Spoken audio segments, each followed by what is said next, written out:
Luke chapter 2, verses 1 all the way through 7. In those days, Caesar Augustus issued a decree that a census should be taken of the entire Roman world. This was the first census that took place in Quirinius, governor of Syria. And everyone went to their own town to register. So Joseph also went up to the town of Nazareth in Galilee, to Judea, to Bethlehem, the town of David, because he belonged to the house and the line of David. He went there to register with Mary, who was pledged, engaged to be married to him, and was expecting a child. While they were there, the time came for a baby to be born, and she gave birth to her firstborn, a son. She wrapped him, Jesus Christ, in clothes and placed him in a manger because there was no guest room available for them. Pwede niyo po bang sabihin ang title ng message natin sa inyong katabi? Quiet Night. That's the title of my message today. Quiet Night. Ibang-iba po yung unang Pasko sa Pasko na sineselebrate natin sa kapanahunan natin ngayon. When Jesus was born, it was a silent night. It was a quiet night. Pero mapapansin nyo mga kapatid, ang Christmas in our generation is a celebration that many of us are looking forward to. Marami sa atin ang excited. Tingnan nyo ang Pilipinas, sabi nga ng kanta, may tatalo pa ba sa Pasko ng Pilipinas? Tayo lang yata ang bansa sa buong mundo na pagpatak pa lang ng September, meron na tayong mga Christmas song na ipinapatugtog. Hindi lang sa mga bahay, kundi sa SM mismo. We got it all for you. Pati music ng Christmas, they got it all for us. Bakit? Ang Christmas is a celebration that many of us are looking forward to. Bakit tayo excited sa Pasko? Napansin niyo ho, because Christmas is a season of celebration. It is a season of joy. Ito po ay season ng mga regalo, season ng mga reunion, kung saan ang Christmas natin maingay, punong-puno, mabilis ang lahat ng mga pangyayari. Kumbaga, halos lahat ng tao, pagdating ng Disyembre, pagdating ng araw ng Pasko, karamihan po sa atin ay busy. Ang mga Christmas party natin back-to-back. Minsan sa isang araw, 2 Christmas party ang iyong aatinan. Ang mga credit card mo, sagad sa credit limit. Talagang sinagad mo kasi kailangan mong mabigyan ng pamasko. We are chasing for that perfect gift. We are chasing for that perfect moment. Ang expectation natin napakataas. Ang expectation natin napakabigat. Ang mga schedule at kalendaryo natin ay punong-puno. And everything else feels urgent. Halos ganito rin yung nangyari nung unang Pasko. Kung saan sa Luke chapter 2, ang sabi ng scripture, ang Roman Emperor na si Augustus Caesar ay nagbigay ng decree, ng policy, ng isang utos, kung saan ang sabi niya, lahat ng citizen ay kailangang magpa-register. Ibig sabihin, nasaan ka mang parte ng Israel, kailangan niyong pumunta sa inyong syudad at sa inyong town para i-register ninyo ang inyong mga sarili. And apparently, itong si Mary at si Joseph na galing ng Nazareth ay nag-travel from Nazareth papunta po sa may Bethlehem. Pero ang sabi ng scripture, in the middle of their travel, in the middle of their inconvenience, in the middle of a crowded condition, kung saan halos lahat ng tao ay pumupunta sa syudad, Jesus Christ, the King of Kings and the Lord of Lords was born. It is a proof that God's redemptive plan cannot be hindered by any business of a condition. Bakit? Ang purpose ng Panginoon will always stand. Kahit may personal at governmental decree nung panahon na yon, kung gugustuhin ng Lord na matupad ang kanyang redemptive plan, no one can hinder that. And as sabi ng scripture, Jesus Christ was born in Bethlehem. Pero habang gulong-gulo sa Bethlehem at ingay at nagkakagulo sila doon sa kanilang mga syudad at sa kanilang mga towns, Jesus was born quietly.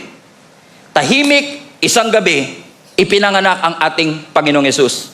Yung unang-unang Pasko, at least sa perspective ni Mary and Joseph, hindi kasing ingay ng ating Pasko. It was not impressive. It was not convenient. It was a quiet night, silent night, but also a holy night. Silent night. Pag mga tatay natin kumakanta, may nginig yan eh. Oh. It was a silent night. It was a quiet night. but it was a holy night.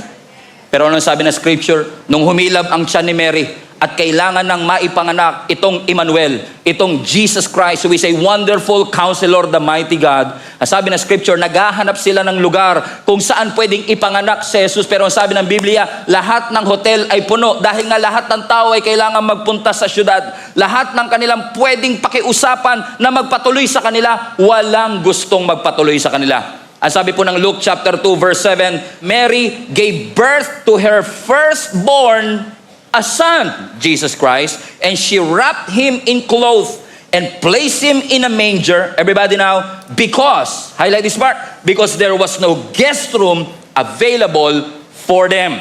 Hanap sila ng hotel, ng kwarto, ng ospital na pwedeng pagpaanakan sa ating Panginoon. Pero dahil busy ang buong syudad, ang sabi ng scripture, walang kahit anong kwarto na available for them. And today, through this text from verses 1 through 7, pero pabalik tayo, I believe that God talked to me and God revealed to me a way in which every one of us can honor the Lord in celebrating this Christmas. That when we celebrate this Christmas, we have to honor the one, ang ating celebrant, ang ating Panginoong Jesus mismo. Kasi kung ang lechon ay may puwang sa ating mga tables at ang crispy pata ay may puwang sa ating mga tables, dapat ang ating Panginoong Jesus ay lalong may puwang sa ating mga celebration. Are you with me, mga kapatid? Kaya sabi ng scripture, walang puwang, walang kwarto na available. That's why if you want to honor God this Christmas, God wants to remind you, number one, to honor the space. To honor the space. Ano sabi ng Biblia? Nagtatry si Mary at si Joseph na maghanap ng kwarto o hotel o ospital kung saan pwedeng manganak itong si Mary. Pero apparently, lahat ng mga kwarto ay fully booked. Can you imagine this? Si Jesus, Messiah. Si Jesus ang solusyon sa problema ng mundo. Si Jesus ang magbabayad sa kasalanan ng mundo. Si Jesus ang lunas sa lahat ng pagsubok na pinagdadaanan ng mundong ito. Pero nung dumating na yung sagot sa panalangin, fully booked ang mundo. Yung mundo na nangangailangan ng Jesus, fully booked. Bakit? Walang lugar para kay Jesus. Pero I just want to clarify. Hindi porket walang lugar ay hindi ibig sabihin nun, nireject ng tao si Jesus. Hindi nila nireject si Jesus Christ. Hindi nila isinantabi ang ating Panginoong Yesus. Kumbaga, wala namang sinabi sa Bible na walang kwarto. Ang sabi lang, walang kwartong available.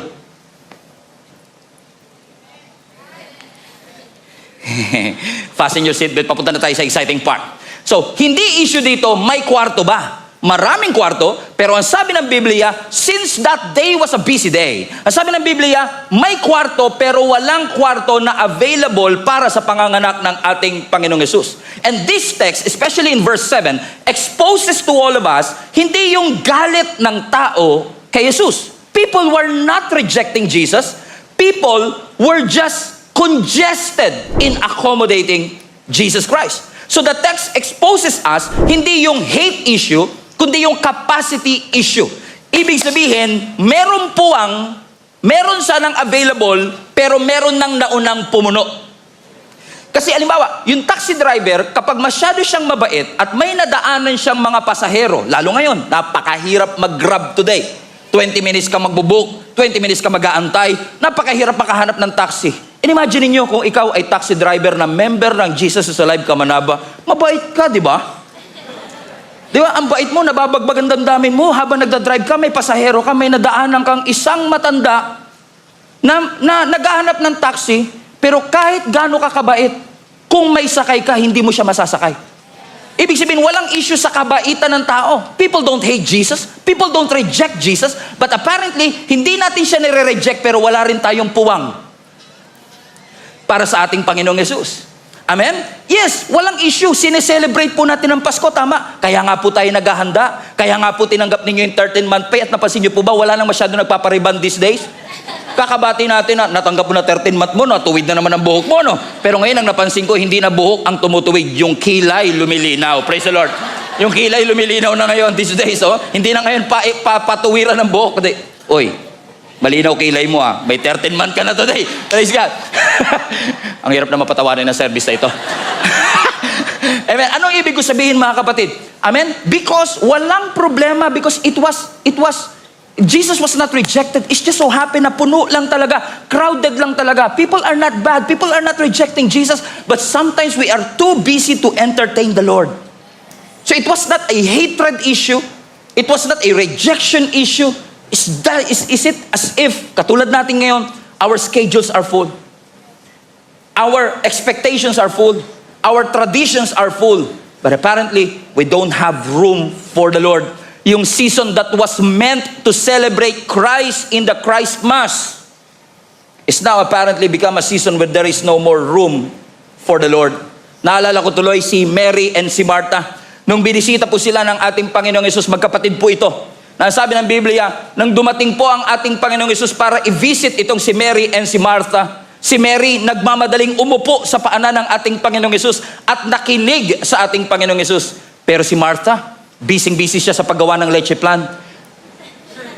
Busy siya to prepare the kitchen because he wants to honor Jesus. Si Jesus ay hindi lang basta bisita for them. Jesus was a friend for them. Kaya para kay Martha, kailangang asikasuhin ko. I need to be hospitable. Kailangan ko siyang i-entertain. At ang sabi ng Biblia, habang si Martha ay nagpe-prepare ng leche plan, habang si Martha ay nagpe-prepare ng kanyang hamon, nung na-realize niya, teka lang, ba't ako lang mag-isa ang kumikilos? Bumalik siya doon sa sala. At sabi niya kay Jesus, Lord, don't you care that my sister is not helping me? Pwede niyo po ba siyang utusan? Tignan niyo, si Jesus pa talaga inutusan niya para utusan yung kanyang kapatid. Lakas ng loob, ano? Pwede niyo po ba siyang utusan na tulungan ako? Let's catch up the reading in Luke chapter 10. Ang sabi ng Biblia sa verse 40. And Martha was distracted. Tingnan niyo nga katabi niya, palitan niyo yung Martha ng pangalan niya. Sabi mo sa kanya, you are distracted. And Martha was distracted by all the preparations that had to be made. So she came to Jesus and asked, Lord, don't you care that my sister has left me to do the work by myself? Tell her. Sabihin niyo po sa kanya, tulungan niya ako. So sabi ng scripture, habang si Martha ay busy sa preparation. Question, masama bang mag-prepare? Masama bang magugas ng pinggan? Masama bang magluto para sa iyong bisita? Pero ang sabi ng Biblia, habang si Martha ay distracted sa pag-prepare ng para sa bisita, nakalimutan niya na munang kausapin yung mismong bisita. That he was so distracted with all the preparation. Kaya bumalik siya, sabi niya, Lord, don't you care that my sister is not helping me? Please tell her to help me. At kung ikaw si Jesus, sinabihan ka ni Martha na, tell her to help me. Ine-expect natin na ang verse 41 should be, Mary, Mary. Pero it was not Mary. Sabi ng verse 41, Martha, Martha. Hindi niya nirebuke si Mary. Ang nirebuke niya, si Martha na nagsusumbong. Sabi niya, Martha, Martha, you are worried and upset about many things. Napakarami mong ginagawa. Pero ano sabi niya? But few things, one thing is necessary. And Mary has chosen what is better, and it will not be taken away from her. You know, one thing that I've realized is this. Ang tao, hindi lang natin, madalas, hindi kakompetensya ng Diyos ang kasalanan sa ating puso. Ang madalas na kakompetensya ng Diyos, oras natin. That we don't have time for the one who gave it all. Na minsan may oras kang para magbantay ng tindahan pero nakalimutan mo yung nagbigay ng tindahan. Na minsan may oras tayo sa regalo, nakalimutan natin yung gift giver. Na minsan may oras tayo para sa healing, sa prayer ng healing, pero wala tayong oras para sa healer. Na sinasabi ng ating Panginoong Yesus, Martha, Martha, Stephen, Ronald, Lito, you are so worried about many things. You're so upset about many things. But one thing is necessary, and Mary has chosen what is the right thing.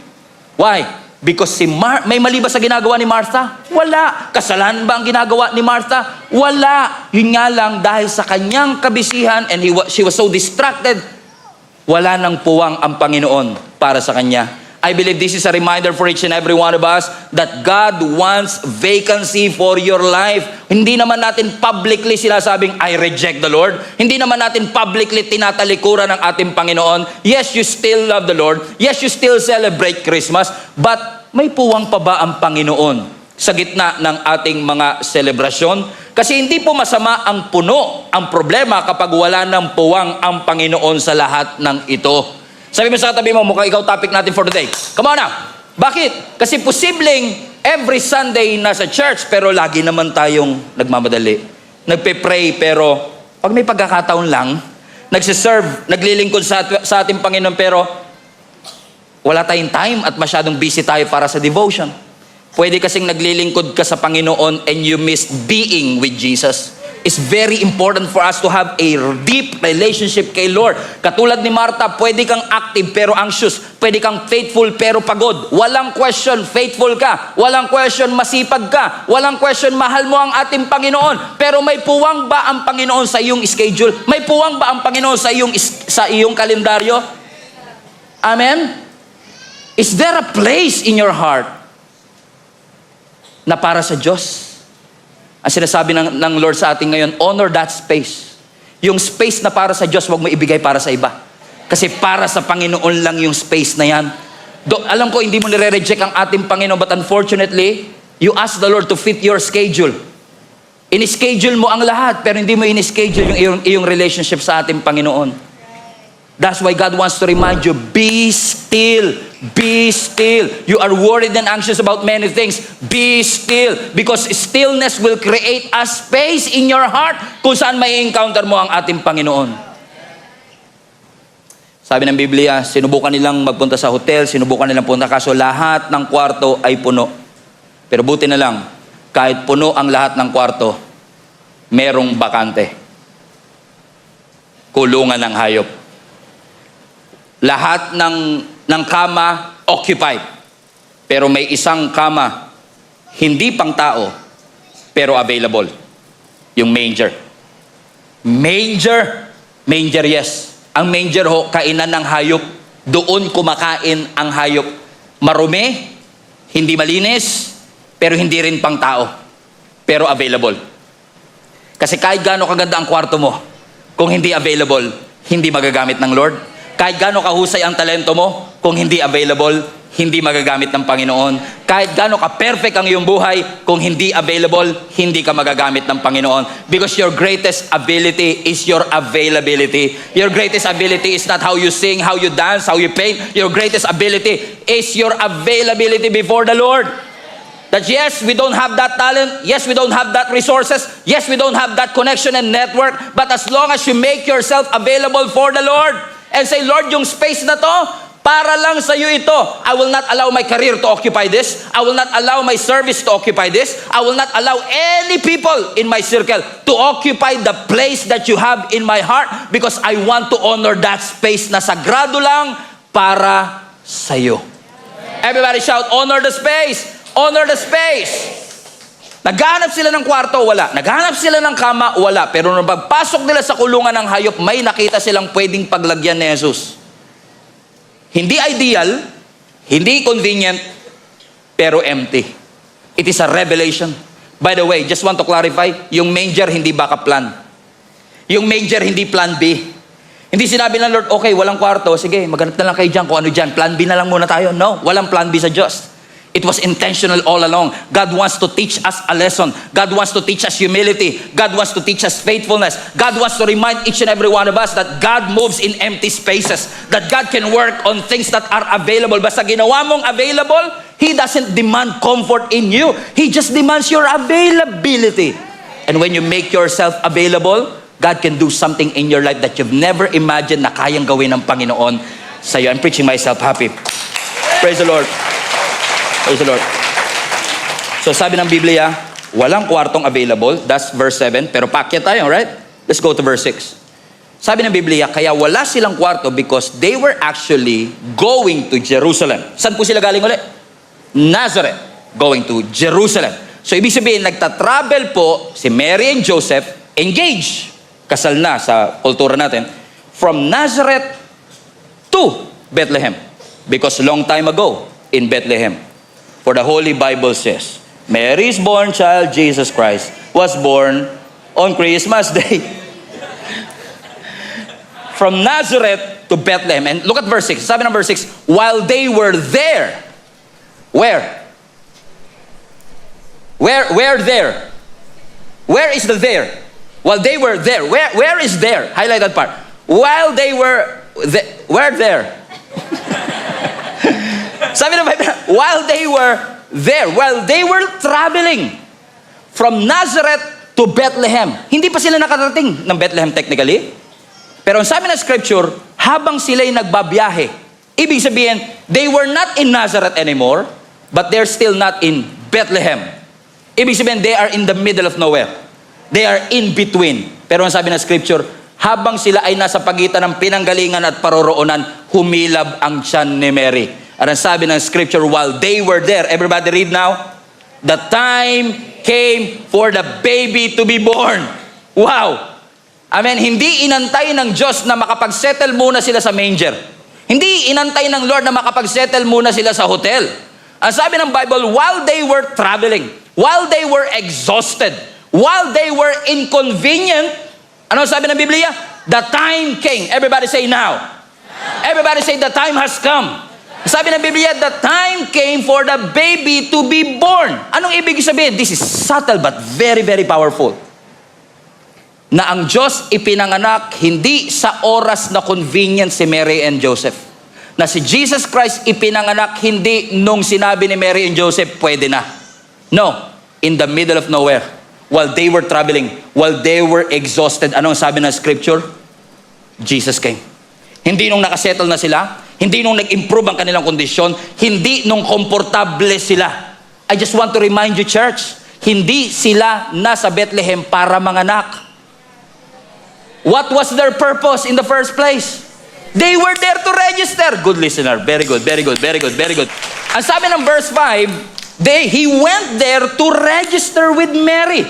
So hindi sila nandoon para magpa-check up, hindi sila nandoon para magpa-ultrasound, hindi sila nandoon para mag-gender reveal. They were there because they were following a government policy na magkaroon ng census. So ibig sabihin, it was not their mission in the first place. It was not in their schedule in the first place. Pero ano sabi ng scripture? While they were there, the time has come for Jesus to be born. Habang nagtatravel sila, habang pagod sila, habang inconvenient sila, ang sabi ni Mary and Joseph, wag muna Lord. Ang sabi ni Lord, now. Kasi kahit inconvenient, pag sinabi ng Lord na now, wala kang magagawa. Let me give you a principle. When God says no, kahit anong effort mo, hindi mo mapipilit. But when God says now, no amount of inconvenience on earth could hinder the purposes of God when God says now. I don't know who is this for, pero gusto ipaalala ng Panginoon sa'yo, hindi inaantay ng Diyos na maging ready ka bago kanya gamitin. When God says now, you have to serve now. You have to commit now. When God says your pregnancy is now. Debt-free? Now. Miracle? Now. Breakthrough? Now. Reconciliation? Now. Forgiveness?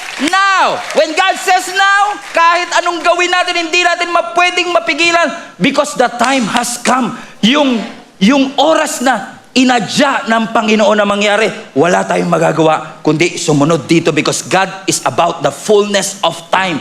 And I don't know, mukhang may sinasabi ang Lord sa 3 p.m. Hindi ko to naramdaman sa 9 and 3, sa 9 and 12. Pero parang pinapasabi ng Lord, meron sa 3 p.m. service na sinasabi ng Lord sa iyo, you've been waiting for it for a long time and it is now. It's now. It's now.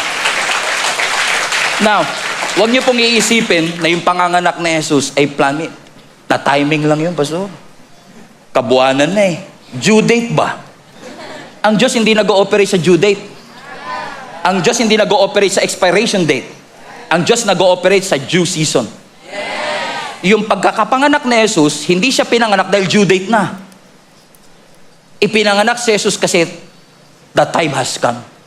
Galatians chapter 4 verse 4. Everybody read this with me. Galatians 4:4 please. But when highlight this part, fullness of the time had come, Jesus sent forth His Son. So nung ipinadala si Jesus, hindi dahil due date na. No. Sa mata ni Mary and Joseph, napaka-inconvenient naman. Pagod kami, iba ang purpose namin. Pero sabi ng Panginoon, it may be inconvenient to you now. You may think you are not ready yet. You don't think you have the leadership ability yet. You don't think you have the money yet. You don't think you have the network yet. You don't think you have the sal and yet. But when God says now, you should receive Him now. For Mary and Joseph, napaka-inconvenient. Lord, busy ang syudad. Wala kaming, fully book lahat. But for God, the timing was perfect. Pwedeng sabihin ni Mary and Joseph, King of Kings ang ipapanganak. Hindi lang to basta king, ha? King of Kings. Ibig sabihin, lahat ng hari, ito hari. Hindi lang to basta Lord.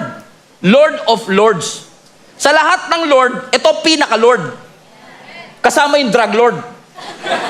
Si Lord ang pinaka-Lord ng lahat. Pero ano sabi ng Biblia? Hindi nila sinabing, Lord, King of Kings, wala pang palasyo, walang announcement, wala man lang trumpeta. Ipinakalak na. Wala. Walang malaking tarpaulin. Walang fireworks display. Walang palasyo. Lord, hindi pa timing. Pero sabi ng Lord, now. Lord, nasa kulungan kami ng hayop. Now. Wala pong mapaglalagyan na kama. Now. And when God says now, hindi delay ang Diyos, hindi late ang Panginoon. He is always on time. May kinakausap ang Panginoon sa service na ito. Ikaw na nagsasabing, Lord, tsaka na kapag ready na ako. Lord, tsaka na kapag may ipon na ako. Lord, tsaka na kapag tapos na ako ng lahat ng mga problema ko. Tsaka na kapag hindi na magulo ang buhay ko. Pero hindi porket inconvenient, wrong timing. In fact, minsan, iaalaw ng Panginoon na dumaan ka sa inconvenience para ma-realize mo, it's not your connection that helped you to go through this mess. It was the Lord in the first place. It was the Lord all along. So honor the season. Huwag mo isipin, Panginoon, hindi pa ako ready pag sinabi ng Lord na now. Give back the praise, give back the glory to the King of Kings and the Lord of Lords.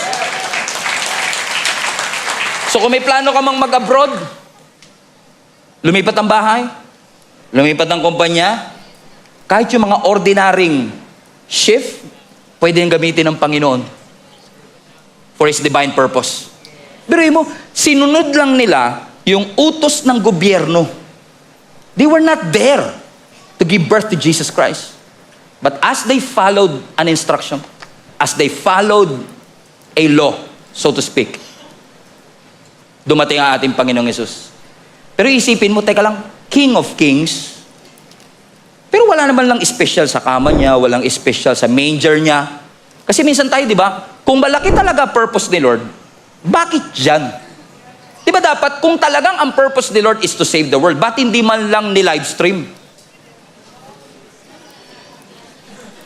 So that we can reach more people. Para ma-share natin. Habang nagla-live selling yung isa. But it was not. Pag-iisipin mo, is there something special about the manger? No. Is there something special about the location? No. Bethlehem was not special. Nazareth was not special. Sabi nga ni Nathaniel, can anything good come out of Nazareth? There's nothing special with the location. There's nothing special with Bethlehem. Pero kahit walang special sa lokasyon, walang special sa manger, nung dumating si Jesus, yung ordinary, naging special. Question, nabago ba ng manger si Jesus? Dahil manger yun, bumababa value ni Jesus dahil ipinanganak siya sa manger? Hindi. Pero nung dumating si Jesus, nabago ni Jesus yung manger. Ganon ang Panginoon kumilos. Kapag timing na at iaalaw ng Panginoon, huwag mong huhusgahan yung packaging. Kasi yung packaging minsan deceiving. Ang pasalamatan mo ang Diyos. Kasi minsan ang mga malalaking milagro sa buhay mo, ipapackage ng Panginoon sa mga packaging na hindi ma-appreciate at hindi mapapansin ng tao. Pero minsan, pangit ang packaging pero napakaganda ng regalo. Don't judge the gift by the cover. Grabe yung kasabihan na yun. Naalala ko the other day, may tumatawag sa cellphone ko. And usually pag may tumatawag, sinasagot ko talaga yan. Kasi bihira na ngayon yung tumatawag. Yung tumatawag siya, apparently, Lazada pala. Eh, nagtataka kasi usually hindi na tumatawag yung nagde-deliver sa bahay namin kasi kilala niya na yung bahay namin eh. No? Eh, nung tumatawag siya, sir, sabi niya, meron po kayong parcel. Ako naman nagtataka, may parcel ba ako? Ganun tayo minsan, nagmamaang-maangan kapag may pinadeliver ka. Lalo pag wala kang pera, di ba? Mamaang-maangan ako eh, di ba? May parcel ba ako? Sabi niya, sir, meron po kayong parcel dito. Magkano ba yan, kako? Kasi, kaya ako nagtatanong, kasi usually, pag nagpapadeliver kami ni Jenny, binabayaran na namin siya online para hindi na namin siya iintindihin. Pagbayaran kasi nga, minsan di mo masasagot yung tawag, baka i-cancel. So, lagi na namin siyang binabayaran. Kaya nagtataka ko, sabi niya, Sir, 700 po, hindi pa bayad. Sabi ko, hindi pa bayad? Wala ko naaalala kako na pinadeliver kong parcel na hindi ko nabayaran. So, chinek ko yung TikTok shop, chinek ko yung Lazada. Wala talaga. Meron akong inaantay na 600 pesos, pero wala akong inaantay na 700 pesos. Nung tumawag uli yung rider sa akin, medyo concerned na yung boses niya. Sabi niya, Sir, wala ba talaga kayong parcel? Alam mo, wala talaga ako naaalala. Sabi niya, okay lang sir, alam mo, suggestion ko, i-cancel na natin to. Bakit? Kasi nagtataka rin ako 700 pesos yung presyo, pero napakaliit po naman ito. Baka scam po ito. Sabi niya, siguro po, i-cancel nyo na lang. Kasi para sa rider, masyadong malaki yung babayaran mo, tas napakaliit ng packaging. So, hinuhusgahan niya yung value ng gift doon sa kanyang packaging. So, ang kanyang mindset at ang takbo ng isip niya, dahil masyadong malaki yung babayaran, parang hindi bagay yung amount sa packaging. Na kaya natin ini-ignore minsan ang maraming milagro sa buhay natin kasi marami tayong miracle na nakapackage sa hindi mo ini-expect. Ina-expect mo, hari, may palasyo. Ina-expect mo, hari, may fireworks. Ina-expect mong, hari, may trono. Pero yung hari, nasa kulungan ng hayop at inilagay sa kainan ng hayop, tapos magdi-declare yan, bread of life. It doesn't make sense. But sometimes, gugulatin tayo ng Panginoon kasi may mga sagot ang Diyos sa panalangin mo na ilalagay niya sa package na hindi mo ine-expect. Nag-e-expect ka ng assistant pastor, bibigay sa iyo pasaway na member. Packaging. Amen. Nag-e-expect ka ng promotion, ang binigay ng Panginoon sa iyo, 1 more year sa parehong posisyon. But don't judge the book by its cover. Don't judge the blessing by its packaging. Kasi ang Diyos, kapag gumawa, matindihan. Alam kong ang manger, kainan ng hayop, hindi siya pinanganak sa crib, hindi siya pinanganak sa bed, hindi siya nilagay sa isang trono. It was never meant for the people. Pero minsan ang Diyos, kapag tumupad ng pangako, hindi mo i-expect yung packaging na paglalagyan ng ating Panginoon. Kaya marami sa atin, hindi natin namimiss talaga ang Panginoon kasi akala natin obligado ang Diyos na tuparin ang kanyang pangako sa setup na gusto mo. Pero God doesn't operate that way. Minsan darating ang milagro sa mga panahong sinukuan mo na panalangin, siya kakadineklarang cancer-free. Sinukuan mo na yung pananalangin magkaanak, siya kayo nagkaanak. Sinukuan mo na yung pananalangin ng promotion, siya ka-pre-nomote. Out of nowhere. Kung kailan 99 na si Sarah, doon siya nagkaanak. Kung kailan gusto mo na mag-quit at sumuko, doon didinggin ng Panginoon ang iyong mga panalangin. Pero hindi ibig sabihin late ang Diyos. He is always on time. God is always on time. Palapakan natin ang Panginoon. Kaya if I were you, don't be so caught up with the gift na makalimutan mo yung tunay na rason kung bakit tayo nagsiselebrate in the first place. And that is our Lord Jesus Christ. Kaya ina-advise ko sa inyo mga kapatid, I believe that this is an alignment wake-up call to many of us this Christmas. Especially sa Pilipinas, ibang klase ho talaga tayo magpasko. Pero wag nating kakalimutan ang tunay na rason kung bakit tayo nagsiselebrate. Hindi dahil maraming bago tayong damit. Hindi dahil marami tayong mga kailangang intindihin. Katulad ko, inaanak ko 39. Bigyan ko lang tigi-tigi $100 yun, mag-iikaos talaga buhay ko eh. Kaya nga, lagi kong sinasabi sa mga parents na sinasabing, Pastor, pwede ka bang magninong? Yes, willing na willing akong magbigay ng panalangin sa inyo. Kaya sa mga inaanak ko, wag na po kayong mag-expect na mayroong malutong kayong matatanggap. Kundi malutong na panalangin ang aking ibibigay sa inyo.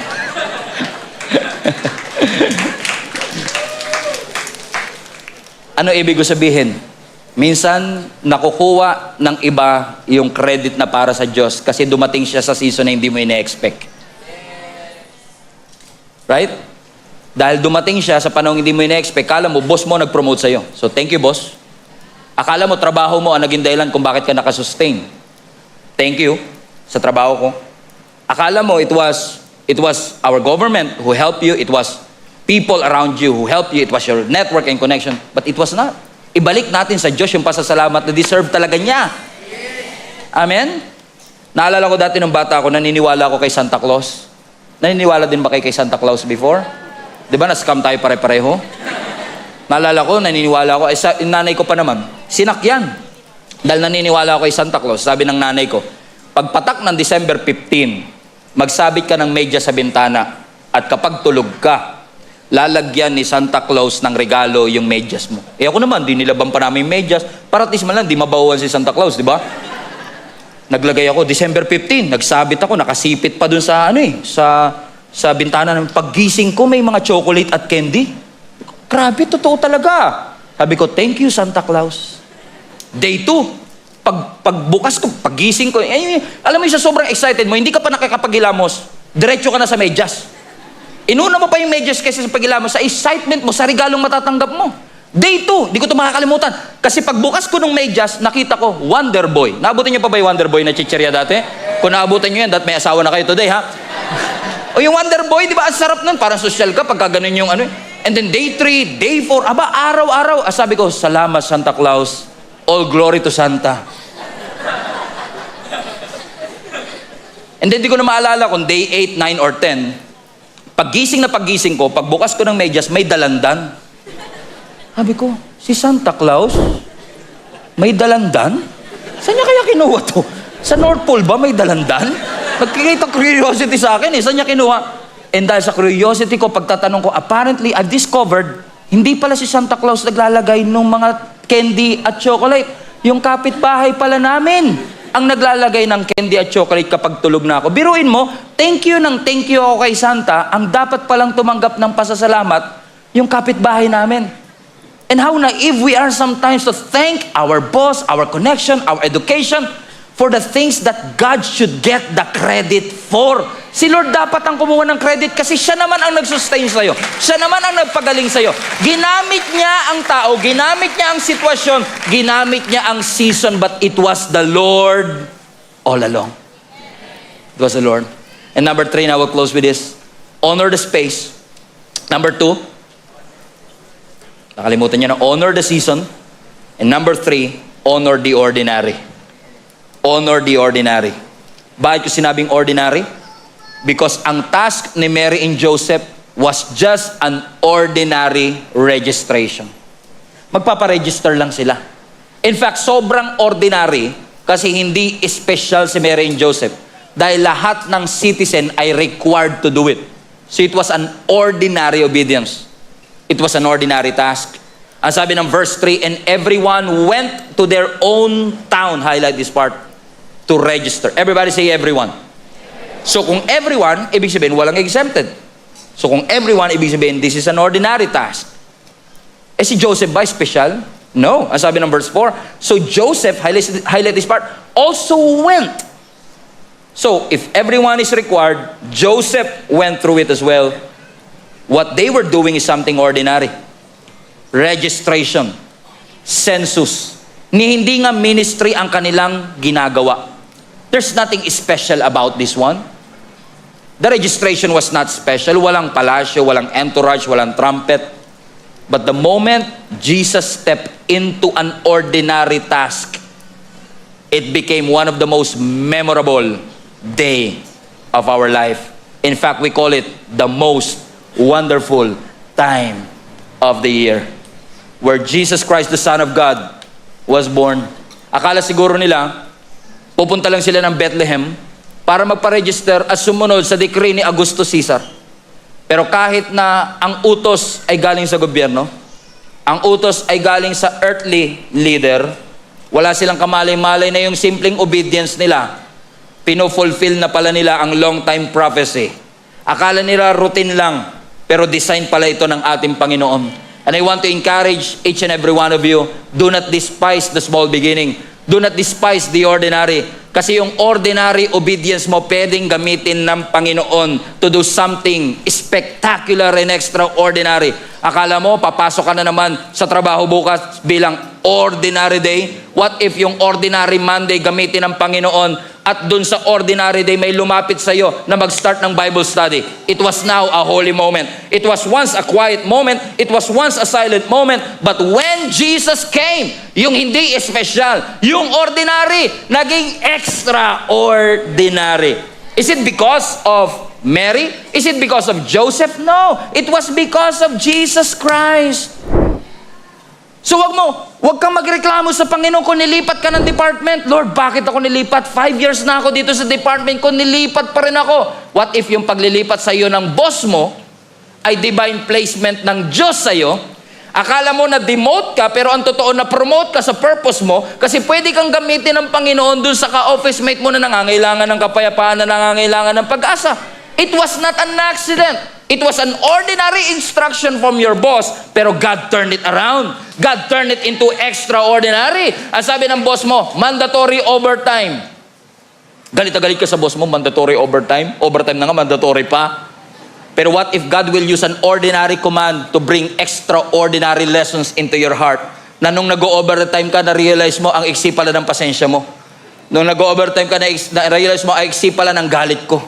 Na madali pala ako magalit, madali pala ako ma-offend. Pero ginamit ng Lord yung shift, yung divine placement para turuan tayo, para maging humble, para tayo ay maging faithful, para magawa natin ang pinapagawa ng Panginoon. Galit na galit ka sa Panginoon kasi nag-apply ka ng loan, dininay ng bangko yung iyong loan.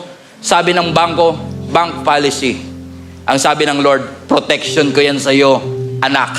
Pinoprotektahan kita sa future na sakit ng ulo. Pinoprotektahan kita sa future na stress, sa future na anxiety, sa future na depression. It looked like denial, pero sa mata ng Panginoon, it was protection. Why? Because God can use the ordinary and turn it into something extraordinary. Kaya suggestion ko, sunod ka lang ng sunod sa Panginoon kahit parang paulit-ulit.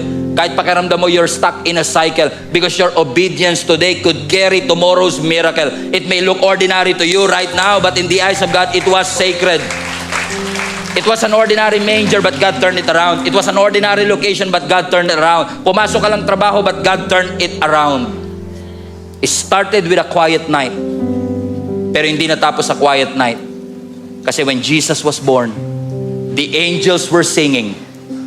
Angels we have heard on high. Angels were heralding, sharing. The good news was spreading. The shepherds were running. The joy is overflowing. Nagsimula siyang tahimik, pero hindi nanatiling tahimik. Sabi mo sa katabi mo, maghanda ka. It might get loud. Kasi ang unang Pasko tahimik, pero hindi ako papayag na manahimik ngayong araw na ito. Kasi napakaraming bagay na ginawa ng Panginoon sa aking buhay. It was a quiet night, it was a silent night, but it was a holy night. It was a sacred night. And now until the end of my life, every time we celebrate Christmas and the birth of our Lord Jesus Christ, gratitude is not silent. If you are grateful to the Lord, be vocal about it. Share the gospel of Jesus Christ. Continue to share a testimony of how the Lord sustained you, how the Lord provided for you, how the Lord had healed your sickness, how the Lord protected you, how the Lord delivered you from that addiction. And do not shut your mouth. Kaya I want to warn the devil right now in the hell. Mag-ingat kayo because in Gia Kamanaba Global Community, it might get loud. Our celebration will not be quiet. Our gratitude will not be quiet. It will not be a quiet year. Because antindi lang pinagdaanan ko sa taong ito, akala ko hindi na ako makakasurvive. Muntik na maghiwalay aking mga magulang, muntik na maliwag ang negosyo, but I'm still standing. Not because I'm good, not because I have it all together. I'm still standing all because of the grace of God. I'm still standing because of the mercies of our God. And I will not shut my mouth. I will continue to open my mouth and praise Jesus for the good things that He has done, for all the ways that He has made, for all the mountains that He has moved, for all the doors that He has opened. Thank you, Jesus. All my life, He has been faithful. He deserves the praise. He deserves the worship. So, our God doesn't deserve a quiet worship today. He deserves a loud one. Why? Because it was a quiet night. But what He did changes your life and the future generations. And it should not be silent. It should not be silent. If you're grateful to the Lord, stand up to your feet, clap your hands, as loud as you can and give Him some praise for all the great things that God has done in your life. He's been good. He's been faithful. All your life He has been faithful. He never leave you. He never forsake you. He never abandon you. Hindi ka pinabayaan. Hindi ka kinalimutan. Hindi ka iniwan ng ating Panginoon. That's why He deserves the praise. Everybody shout Jesus. Come on, everybody shout Jesus. Jesus. Lord, we invite you into this place. We invite you into our hearts. We invite you into our family. We invite you to our career. You deserve a space, Lord God, in this church. You deserve a space in our hearts. You deserve a space in our family. Raise up your hands, everybody, and declare, God is good. He is good. He is good all the time. If God has been good to you, do not shut your mouth. Open your mouths and praise God for all the great things that He has done. See, buhay ka pa hanggang ngayon. You made it. Your business is still thriving. You still have a job. You're still healthy.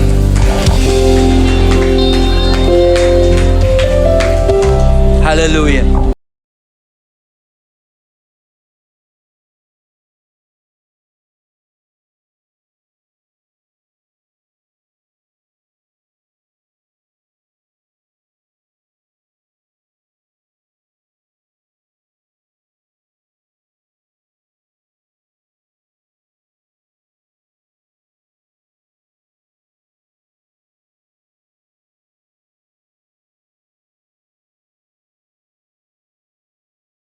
My life. And all my life you have been If God has been faithful to you, and all my life you have been so good. With every breath that I am able, I will sing of the goodness, of the faithfulness, all my life.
Kung kasama nyo ang pamilya nyo today, kaibigan ninyo at kakilala, I want you to reflect today. Yakapin nyo sila, sabihin mo, hindi tayo pinabayaan ng Diyos.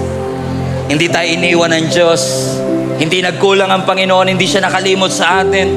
That's why He deserves the praise. Sino sa inyo makakapag-testify, hindi kayo kinalimutan ng Diyos? Hindi kayo pinabayaan ng Panginoon? Hindi nagkulang ang Panginoon? Kahit kailan, hindi ka nagkulang. Kahit kailan, hindi ka nagpabaya. Kahit kailan, Panginoon, hindi ka nagbago. You deserve the praise. You deserve the worship. You deserve all the glory, the honor, the majesty, the King of Kings, the Lord of Lords. Come on, shout His praise. Shout your praise. Woo!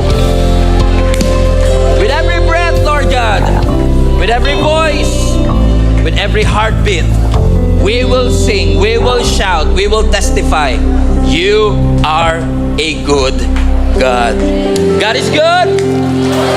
And all the time, God is good. Woo! Maayo ang Ginoo. Mabuti ang Diyos. Hindi siya nagbabago. Panginoon, salamat po. As we end 2025, Lord, salamat. We are days away from another year. But we just want to pause right now and just thank you. 2025 has not been easy. Hindi po naging madali ang taong ito. But thank you. Nakasurvive po kami dahil sa iyo. Gracious ka, Panginoon. Kaya ngayong araw na ito, hayaan niyo, Panginoon, na patuloy niyo pong i-alay ng aming mga puso. Sa kabila ng kabisihan namin, kabila ng mga regalo, ng mga handa namin, huwag po namin kalimutang paghandaan na maalala po namin, meron kaming Diyos na naging mabuti po sa aming pamilya. Muli, Lord, sa iyo po ang lahat ng papuri, sa lahat ng bagay na ginawa niyo po sa aming buhay. In Jesus' name. Mga kapatid, ang advice ko sa inyo, no, sa 24th, no, sasalubong tayo sa bagong celebration natin ng Christmas. Hindi naman yan ang eksaktong araw ng kapanganakan ni Lord. Pwedeng late, pwedeng advance. Pero ako nga, February birthday ko, kahit celebrate nyo ngayon, hindi naman ako magagalit.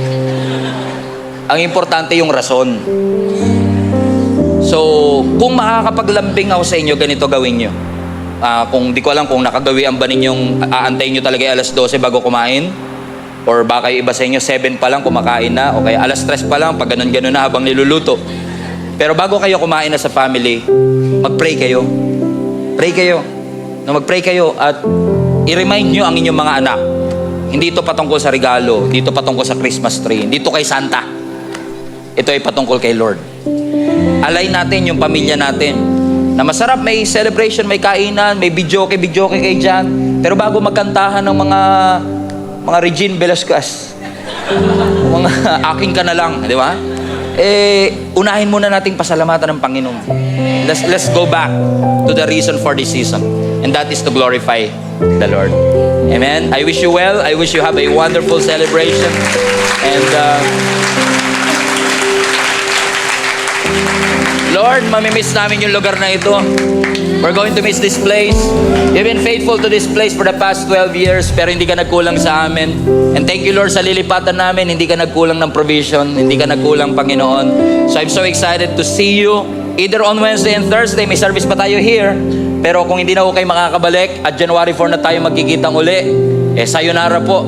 I hope to see you January 4, 2026 sa bago nating location. Taas po natin ang ating